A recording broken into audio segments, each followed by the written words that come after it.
wabarakatuh. Perkenalkan, saya Dewi Marliana Ulfah dengan NIM 23010119130213 dan saya berasal dari kelompok 5 kelas peternakan C. Dan pada kesempatan kali ini saya akan melakukan praktikum ilmu kesehatan ternak acara 2 tentang pemeriksaan kesehatan hewan melalui nekropsi dan pengenalan jenis vaksin pada unggas.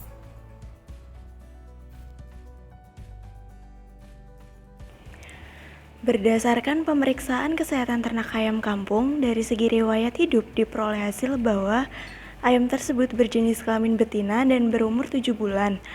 Ayam kampung didapatkan dari pasar. Kondisi umum dari ayam kampung tersebut tubuhnya dalam keadaan kurang sehat karena lingkungan kandang yang kurang memenuhi syarat seperti luas kandang terlalu sempit dan kapasitas terlalu banyak. Sedangkan populasi yang terlalu kecil akan menyebabkan kandang kurang efisien penggunaannya dan akan berpengaruh juga pada pertumbuhan bobot badannya yang kurang optimal disebabkan ayam banyak bergerak atau jalan-jalan.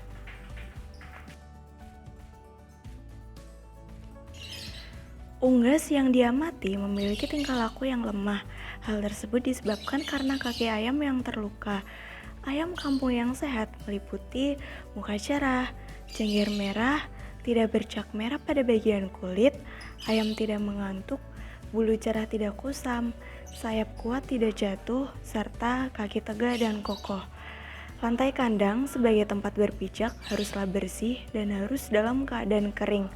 Lantai yang becek mengakibatkan ujung jari kaki ayam terbungkus oleh kotoran sehingga memperbesar kemungkinan terjadinya infeksi penyakit.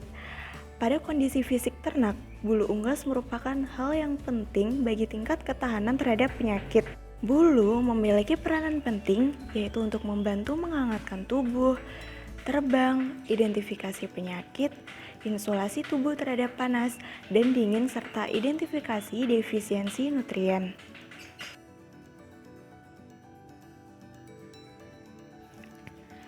Pengambilan darah pada unggas ayam kampung dapat dilakukan melalui vena brachialis, vena di bagian sayap sebelah dalam, menggunakan spuit secukupnya. Pada kesempatan kali ini, saya mendapatkan darah ayam kampung kurang lebih 2 ml.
Ini tuh hasil dari pengambilan darah ayam. Tapi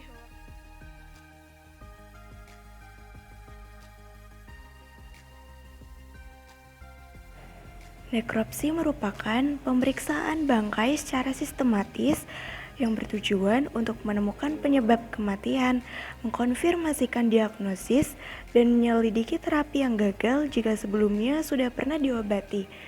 Untuk melakukan nekropsi pada ayam, kita harus menyembelihnya terlebih dahulu dengan pisau yang tajam, yaitu memutus 3 saluran, saluran pencernaan, saluran pernafasan, dan saluran peredaran darah. Kemudian, ayam tersebut diresin hingga benar-benar sudah mati. Kemudian, letakkan ayam pada alas plastik dengan posisi punggung di atas. Paksakan untuk menekan kedua paha ke arah bawah atau lateral agar lebih leluasa dalam melakukan nekropsi. Berdasarkan pengamatan pada pemeriksaan permukaan kulit ayam, terlihat bahwa permukaan kulit normal ditandai dengan kulit berwarna putih atau kuning cerah, bersih, dan tidak terdapat perubahan atau gejala penyakit yang timbul pada permukaan kulit ayam tersebut.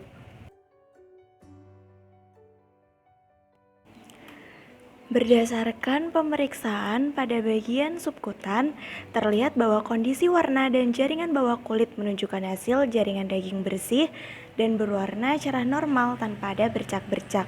Hal tersebut menandakan bahwa ayam kampung dalam kondisi sehat.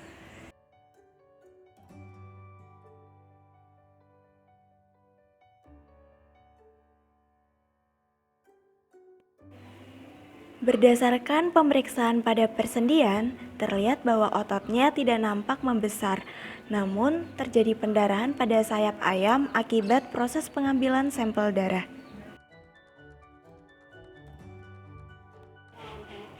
Berdasarkan pemeriksaan pada rongga perut, tidak ditemukan adanya cairan bening, cairan putih kekuningan, serta padatan seperti keju.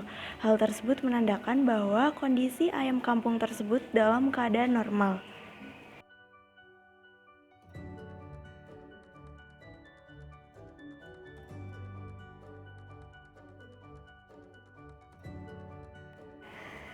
Berdasarkan pemeriksaan pada rongga dada tidak terdapat gumpalan lemak, kantung udara bersih, dan tidak berdarah. Hal tersebut menandakan bahwa kondisi ayam kampung dalam keadaan normal.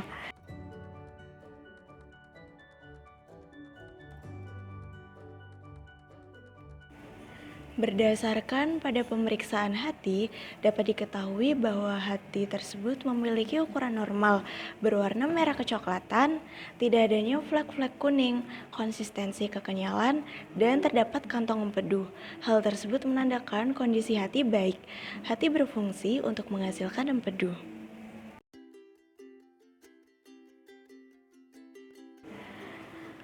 Berdasarkan pemeriksaan pada saluran pencernaan, dapat diketahui bahwa pada dinding saluran pencernaan dalam kondisi normal, tidak terdapat cacing, di mana ciri ayam yang terkena cacingan adalah diare, radang usus yang menyebabkan tingkat produksi menurun, termasuk berat badan, laju pertumbuhan, dan produksi daging maupun telur.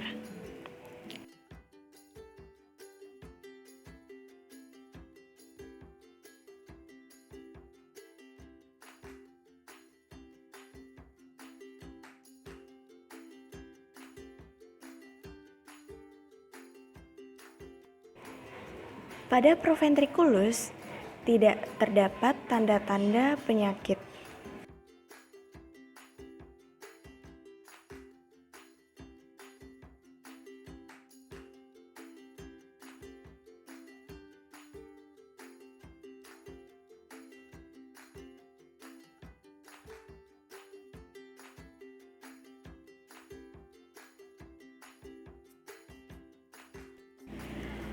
Selanjutnya, pada ventriculus, ayam tersebut sudah tidak terdapat pakan karena pakan telah dicerna melalui crop dengan bantuan grit atau batu-batu kecil.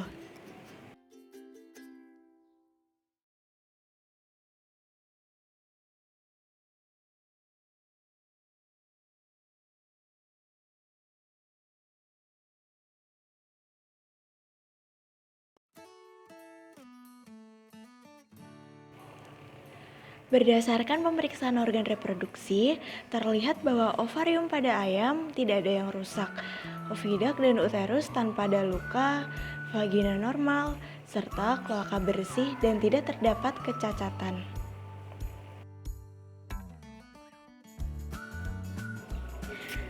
Pada pemeriksaan Bursa Fabricius tidak ditemukan tanda-tanda penyakit pada ayam tersebut.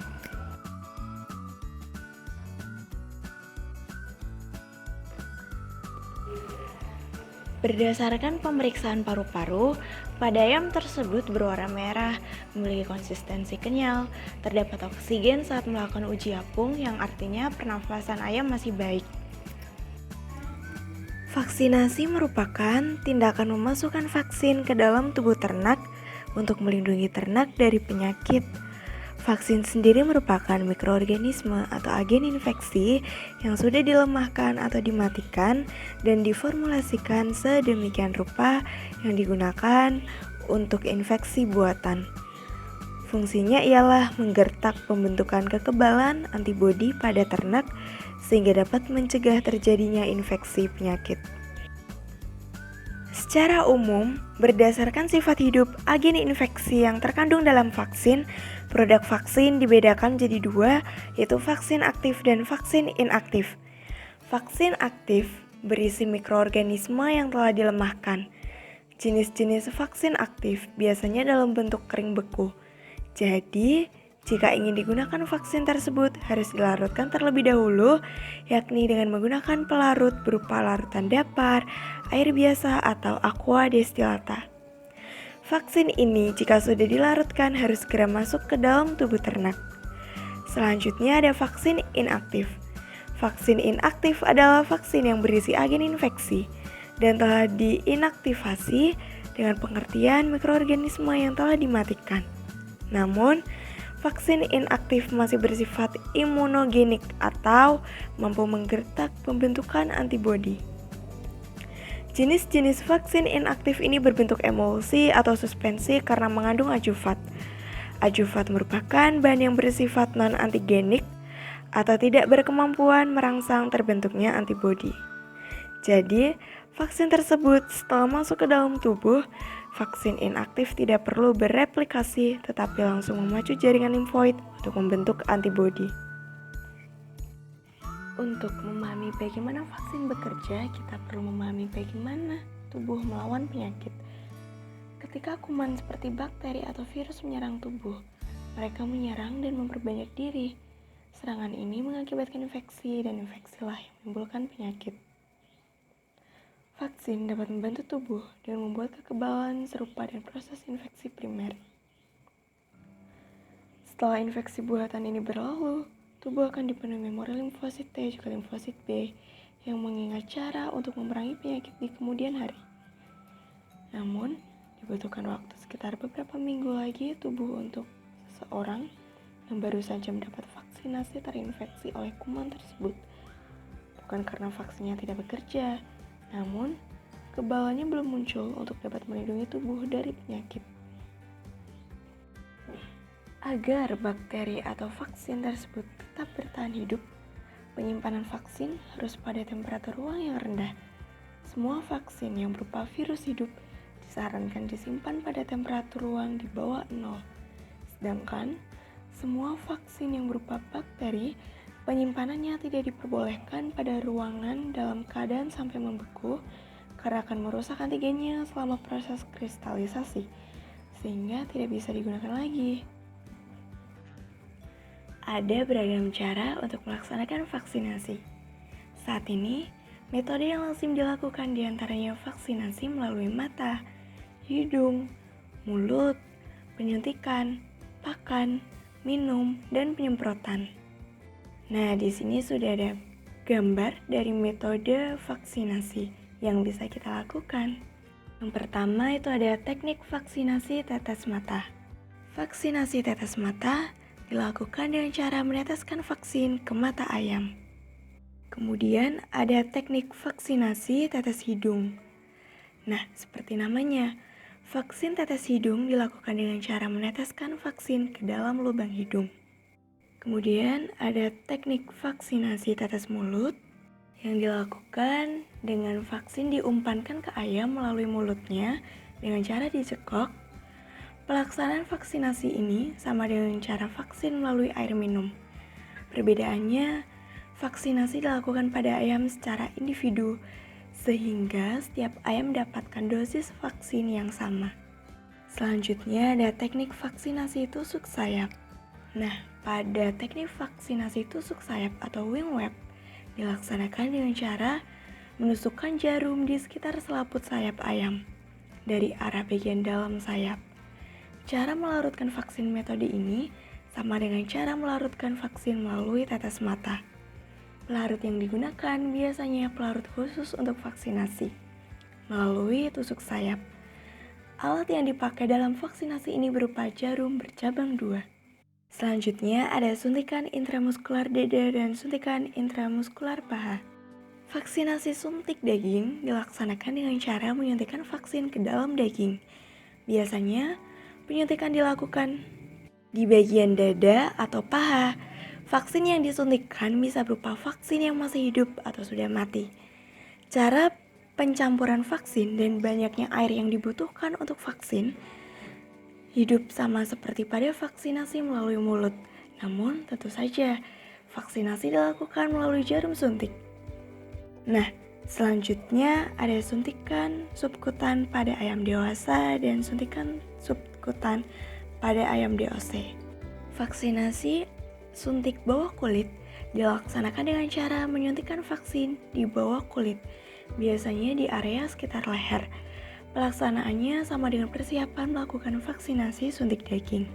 Nah, itulah beberapa teknik dari vaksinasi pada unggas. Berikut contoh vaksin pada unggas lainnya, yaitu ada Vaksimun EDS yang berjenis inaktif sebagai booster untuk ND dan IB. Vaksin EDS juga digunakan untuk mencegah terjadinya egg drop syndrome pada ayam layar. Selanjutnya ada Coryza Cabel yang berjenis inaktif. Vaksin Coryza ini digunakan untuk mencegah timbulnya wabah snot atau Coryza. Selanjutnya ada Medivac Gumboro A yang berjenis aktif. Medivac Gumboro A digunakan untuk mencegah penyakit gumboro pada ayam pedaging, ayam jantan, ayam petelur, dan ayam pembibit. Selanjutnya ada vaksin Medivac ILT 500 yang berjenis aktif. Vaksinasi ILT bertujuan untuk membentuk kekebalan tubuh ayam terhadap terjadinya infeksi pada saluran laringotrakeal.